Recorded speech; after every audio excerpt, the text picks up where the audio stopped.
قال يا أبت افعل ما تؤمر ستجدني إن شاء الله من الصابرين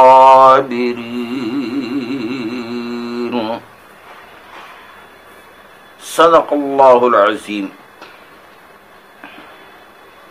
برادران اسلام، عزیزان ملت، بزرگوں اور بھائیوں، ذی الحجہ کا یہ مہینہ نہایت ہی عظمت اور مرتبے والا ہے۔ اس کا چاند نظر آتے ہی ہر قلب میں اس عظیم الشان قربانی کی یاد تازہ ہو جاتی ہے جس کی مثال تاریخ انسانی پیش کرنے سے قاصر ہے۔ میں نے ابھی آپ حضرات کے سامنے ایک آیت تلاوت کی جس کا ترجمہ یہ ہے، پھر جب وہ اس کے ساتھ چلنے کے قابل ہو گیا، کہا اے میرے بیٹے، میں نے خواب دیکھا کہ میں تجھے ذبح کرتا ہوں، اب تو دیکھ تیری کیا رائے ہے؟ کہا اے میرے باپ، کیجئے جس بات کا آپ کو حکم ہوتا ہے، خدا نے چاہا تو قریب ہے کہ آپ مجھے صابر پائیں گے۔ یہ عجیب رسم دیکھی کہ بروز عید قرباں وہی قتل بھی کرے ہے، وہی لے ثواب الٹا۔ معزز سامعین، جستجو دنیاوی مسائل سے متعلق ہو یا اخروی کامیابی سے متعلق، تاریخ گواہ ہے اس کے خواہش مند کو حالات کے مطابق کبھی تو خواہشات کی قربانی اور کبھی محبوب جان اور عزیز اولاد کا بلیدان دینا پڑا۔ اسی طرح کا ایک بے مثال قربانی کا واقعہ حضرت ابراہیم علیہ السلام کا ہے، جس نے انسانی زندگی کی اجتماعی کو حرکت میں لا کر پوری انسانیت میں بھائی چارگی کی بنیاد ڈالی۔ سیدنا حضرت ابراہیم علیہ السلام کے تقدس اور احترام کا یہ عالم ہے کہ دنیا کے 3 سب سے بڑے مذاہب یعنی مسلمان، عیسائی اور یہود آپ کو اللہ تعالیٰ کا ایک اولو العزم پیغمبر مانتے ہیں۔ آپ کے وجود پاک سے نہ صرف دنیا کو ٹھنڈک نصیب ہوئی بلکہ آتش قدح نمرود ہمیشہ کے لیے سرد ہو گیا۔ آپ خانہ کعبہ کے معمار اول بھی ہیں۔ آپ نے جس قوم میں پرورش پائی اس میں خدا پرستی کی جگہ سورج اور چاند ستاروں کی پوجا کی جاتی تھی۔ چاند اور سورج کی پرستش اس زمانے میں ایک مذہبی عقیدہ نہ تھا بلکہ اس وقت کی سیاست کی بنیاد بھی تھی۔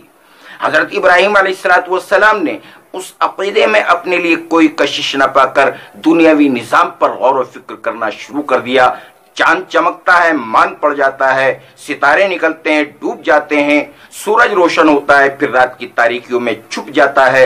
یہ اگنے اور ڈوبنے والی چیزیں خدا نہیں بن سکتی۔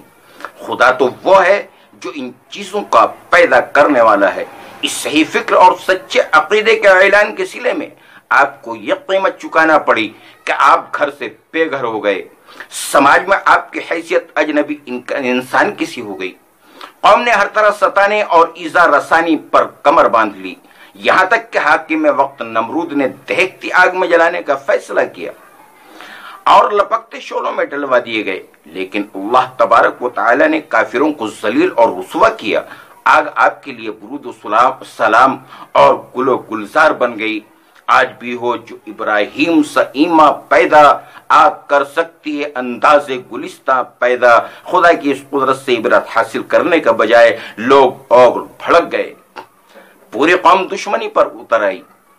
زندگی ہے یا کوئی طوفان ہے، ہم تو اس جینے کے ہاتھوں مر چلے۔ جب آپ اہل وطن سے بالکل مایوس ہو گئے تو بے سر و سامانی کی حالت میں وطن عراق سے نکل کر بیوی اور بھتیجے کے ساتھ مکہ معظمہ پہنچ گئے۔ اب حضرت ابراہیم علیہ السلام بوڑھے ہو چکے تھے۔ پردیش میں آ کر اور بھی زیادہ انسان کو یار و مددگار کی ضرورت پڑتی ہے، اس لیے خدا کے دربار میں دعا کی، خدایا ایک نیک فرزند عطا فرما۔ یہ دعا قبول ہوئی اور 86 سال کی عمر میں حضرت حاجرہ رضی اللہ عنہا کے شکم سے ایک لڑکا پیدا ہوا جس کا نام اسماعیل رکھا۔ اکلوتا ہونہار بیٹا، بوڑھے باپ کی تمناؤں کا یہ مرکز جب چلنے پھرنے کے قابل ہوا، پرورش کی مشقت برداشت کرنے کے بعد اب وقت آیا تھا کہ وہ قوت بازو بن کر باپ کا سہارا ثابت ہو، تو حضرت ابراہیم علیہ السلام کو اور بھی سخت آزمائش کا سامنا کرنا پڑا۔ خواب میں حکم ملتا ہے، اے ابراہیم اپنے لاڈلے اور آخری سہارے سے بھی دستبردار ہو جاؤ اور اپنے بیٹے کو ہماری راہ کے اندر قربان کر دو۔ عیسیٰ کو انوکھی عبادت کا تذکرہ قرآن شریف میں اس طور پر مقوم ہے۔ پھر جب وہ آپ کے ساتھ دوڑنے کی عمر کو پہنچا تو فرمایا، بیٹا میں خواب دیکھ رہا ہوں کہ میں تم کو ذبح کر رہا ہوں، بتاؤ تمہاری کیا رائے ہے؟ بولے، ابا جان جو آپ کو حکم ہے کر گزریے، آپ مجھے انشاءاللہ صابر پائیں گے۔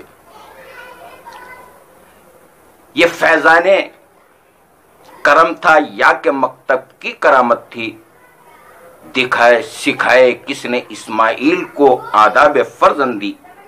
پھر جب دونوں راضی ہو گئے اور آپ نے بچے کو ماتھے کا بل لٹا دیا اور ہم نے آواز دے کر کہا، اے ابراہیم تم نے خواب سچا کر دکھایا، ہم اس طرح مخلصوں کو بدلہ دیتے ہیں۔ واقعی ایک کھلی آزمائش ہے اور ہم نے اس کے فدیے میں ایک عظیم ذبیحہ دیا اور پچھلوں میں آپ کا ذکر خیر باقی رکھا کہ سلامتی ہو ابراہیم پر، ہم اس طرح مخلصوں کو بدلہ دیتے ہیں۔ واقعی وہ ہمارے مومن بندوں میں سے ہے۔ اس وقت حضرت اسماعیل علیہ السلام 13 سال کے تھے، قربانی وہ بھی بیٹے کی باپ کے ہاتھ سے۔ بیٹے کو باپ نے خدا کا حکم سنایا، سعادت مند بیٹے نے جواب دیا، ابا جان وہ کر گزریے جس کا آپ کو حکم ملا ہے، آپ مجھے انشاءاللہ صبر کرنے والوں میں سے پائیں گے۔ باپ نے خدا کے حکم کی تعمیل میں بیٹے کی قربانی کے لیے جیسے ہی گردن پر چھری رکھی، اس وقت خدا کی طرف سے آواز آئی، اے ابراہیم بس تم نے ہمارا حکم پورا کر دیا، وفاداری کا آخری ثبوت پیش کر دیا۔ اس کے بعد فرشتے نے اللہ کی جانب سے مینڈھے کی قربانی پیش کی۔ یہ عید الاضحیٰ کی 10ویں تاریخ کا واقعہ ہے۔ قرآن کریم کے اسلوب بیان اور روایات کی قوت کے لحاظ سے راجح یہی معلوم ہوتا ہے کہ حضرت ابراہیم علیہ السلام کو جس صاحبزادے کا حکم ذبح کرنے کا دیا گیا وہ حضرت اسماعیل علیہ السلام تھے۔ حضرت اسحاق علیہ السلام کو ذبح کیا جانے کا حکم ناممکن ہے، کیونکہ اللہ تعالیٰ نے ان کے سلسلے میں چند مشہور وعدے فرمائے، ان میں حضرت یعقوب علیہ السلام کی پیدائش بھی ہے۔ انسائکلوپیڈیا آف اسلام صفحہ 916 جلد نمبر 7 میں ہے کہ بائبل میں حضرت اسحاق علیہ السلام کا نام یہود کی تحریف اور اضافہ ہے، اس لیے انسائکلوپیڈیا برٹینکا میں جو لکھا ہے کہ بائبل میں حضرت اسحاق علیہ السلام کی قربانی کا باب نہ اصل ہے نہ قدیم، بالکل درست ہے۔ حافظ ابن کثیر رحمۃ اللہ علیہ نے نقل کیا ہے کہ علماء یہود میں سے ایک شخص عمر بن عبد العزیز رحمۃ اللہ علیہ کے زمانے میں مسلمان ہو گیا۔ حضرت عمر عبد العزیز رحمۃ اللہ علیہ نے اس سے پوچھا کہ ابراہیم علیہ السلام کے بیٹوں میں سے کون سے بیٹے کو ذبح کرنے کا حکم ہوا تھا؟ تو اس نے کہا کہ خدا کی قسم امیر المومنین وہ اسماعیل تھے۔ یہودی اس بات کو خوب جانتے ہیں، لیکن وہ اب عرب لوگوں سے حسد کی وجہ سے ایسا کہتے ہیں۔ وہ پسند نہیں کرتے کہ عربوں کے دادا ذبیح ثابت ہوں۔ حقیقت ہے جو بندہ خدا کے حکم پر اپنے تمام جذبات کو قربان کرنے پر آمادہ ہو جاتا ہے تو خدا اس کا صلہ دنیاوی تکلیف سے چھٹکارا اور آخرت میں اس کا بہتر بدل عطا فرماتے ہیں۔ چنانچہ اللہ کو آپ کا یہ عمل اتنا پسند آیا کہ قیامت تک آپ کی یاد کو امت میں زندہ رکھنے کے لیے اپنے محبوب عبادت قرار دے کر اپنے بندوں پر قربانی لازم قرار دی۔ اگر کوئی شخص قربانی نہ کرے، اس پر پیارے نبی آقا مدنی سرکار مدینہ محمد رسول اللہ صلی اللہ علیہ وسلم نے اس طور پر ناراضگی کا اظہار فرمایا، جو شخص گنجائش کے باوجود قربانی نہ کرے وہ ہماری عیدگاہ کے قریب نہ آئے۔ قربانی کی حقیقت کے بارے میں قرآن پاک کے اندر ارشاد فرمایا، لن ینال اللہ لحومها ولا دماؤها ولكن ینالہ التقوی منکم۔ خدا کو قربانی کا گوشت اور خون نہیں پہنچتا، خدا کو تمہارا تقوی پہنچتا ہے۔ گویا خدا کے یہاں اخلاص والے دل کی قدر ہے۔ چوپائے کی قربانی تو دل کی اندرونی کیفیت کی ایک ظاہری پہچان ہے۔ یہ پلے جانوروں کی قربانی نفس کی قربانی کا احساس دلاتی ہے۔ گویا یہ قربانی اپنی جان کا بدل ہے اور جذبہ تسلیم و رضا پیدا کر کے راہ خدا میں بڑی سے بڑی جانی اور مالی قربانی کے لیے تربیت دینا ہے۔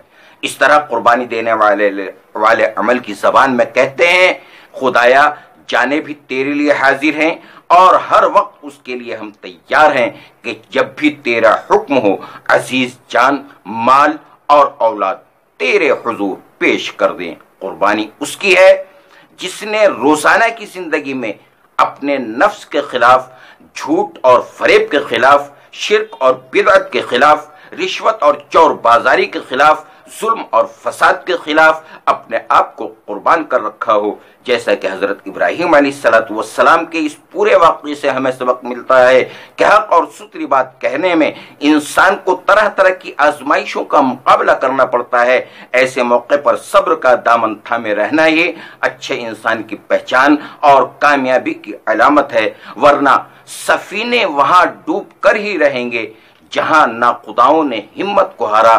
حضرت ابراہیم علیہ السلام کا واقعہ خدا کے حکم پر آخری مال و متاع کو قربان کر دینے کا سبق سکھاتا ہے، اور حضرت اسماعیل علیہ السلام کا طریقہ حیات بے جھجک اپنی پیاری جان خدا کے حکم پر قربان کر دینے اور ماں باپ کے مشورے پر عمل کر کے والدین کی اطاعت اور فرما برداری کا انمول سبق بھی سکھاتا ہے۔ گھمنڈ اور بڑائی سے پاک زندگی گزارنے کی اس طریقے پر رہبری کرتا ہے کہ اگر خدا نے چاہا تو مجھے صبر کرنے والوں میں سے پائیں گے، انشاءاللہ کہہ کر ذاتی دعوے سے ہٹ کر معاملہ اللہ کے حوالے کر دیا اور خود سپردگی اور انکساری کی انتہا دیکھیے۔ فرماتے ہیں صبر کرنا میرا ہی کمال نہیں، دنیا میں اور بھی بہت سے صبر کرنے والے ہوئے ہیں، میں بھی ان میں شامل ہو جاؤں گا۔ در حقیقت قربانی کا یہی واحد راستہ ہے جس پر چل کر اللہ کے نیک بندوں نے پوری انسانیت کی قسمت بدل ڈالی۔ خدا کی خوشنودی کے لیے آج بھی ہمیں یہی راستہ اپنانا ہے اور اسی راستے پر چلنا ہے۔ عید الاضحیٰ کا یہی ہمارے لیے پیغام بھی ہے۔ ہو مبارک شب برات، عید الاضحیٰ، عید الفطر، ایسی خوشیاں زندگی میں بار بار آتی رہیں۔ اللہ تبارک و تعالی ہم سب کو اخلاص سے اور خلوص و للہیت کے ساتھ اس عظیم قربانی کو کرنے کی توفیق اور ہدایت عطا فرمائے۔ وآخر دعوانا الحمدللہ رب العالمین۔ السلام علیکم ورحمۃ اللہ وبرکاتہ۔ السلام علیکم ورحمۃ اللہ وبرکاتہ۔ ایسی اسلامی جانکاری کے لیے آپ ہمارے چینل کو سبسکرائب کریں اور بیل آئیکن دبا دیں تاکہ آگے آنے والی نیو ویڈیو کی نوٹیفیکیشن آپ تک سب سے پہلے پہنچ سکے۔ جزاک اللہ دوستو۔